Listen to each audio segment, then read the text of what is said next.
จะรำสวยขนาดไหน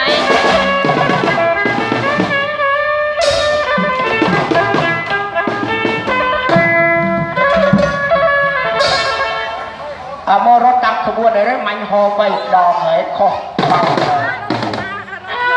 อ้อยคันในกี่หอขนาดนั้นเว้ยเล็กติดคอมฟ้าให้ผมได้ให้ผมเล่นเรานี่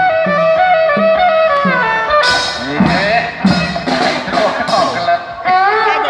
พอโยเจยมันใบดอกเนาะผิดเลยนะไม่ถึงผิดเลย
บอกดู YouTube เนอะ